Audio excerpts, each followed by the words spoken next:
Comme d'habitude, je vais remettre le clocher au milieu du village, un village qui se trouve dans le 12e arrondissement de Paris. Pourquoi le 12e arrondissement de Paris? Parce que le maire de cet arrondissement a tenu des propos sur le scandale du périscolaire que je considère comme lunaire. On écoute ceci. Ces violences ont une racine commune, le patriarcat. On ne protège pas les victimes en cherchant des boucs émissaires. On protège avec des institutions fortes et avec des agents publics qui sont mis en mesure de le faire.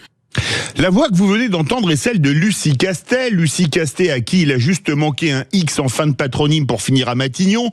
Détail orthographique qui nous a probablement évité des énormités de l'acabit que vous venez d'entendre au plus haut niveau de l'État. Alors non, madame, les salopards qui tripotent des enfants en bas âge, ça n'a rien à voir avec le patriarcat, mais ça a tout à voir avec la perversion et la pédophilie. Une pédophilie que vos amis politiques vantaient dans les colonnes de Libération ou du Monde il y a une 50aine d'années. Rien à voir avec le patriarcat, car selon la définition du Larousse, il y a ce qui s'appelle la dignité du patriarche. Dans cette dignité qui incombe à l'homme se trouve la protection de sa femme et de ses enfants. Si la France était une société si patriarcale que ça, on compterait le nombre d'éducateurs, avec des guillemets bien évidemment, vu leur manière d'éduquer les enfants, qui auraient tâté de la tarte aux phalanges des patriarches venus riposter à ce qu'ont subi leurs enfants.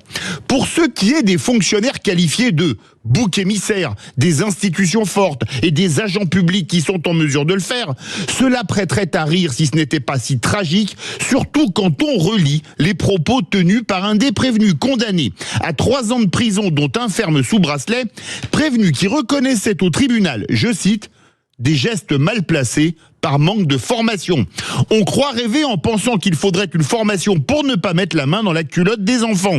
On imagine la réaction des féministes, dont Lucie Castet se réclame dans la même vidéo, si un salarié viré pour une main aux fesses à une collègue expliquait tranquillement pendant son entretien préalable de licenciement que dans sa formation, on ne lui avait pas stipulé que les mains aux fesses n'étaient pas tolérées. À ce niveau de mauvaise foi pour expliquer l'inexplicable, on ne sait même plus quoi dire. C'est à la limite de l'art.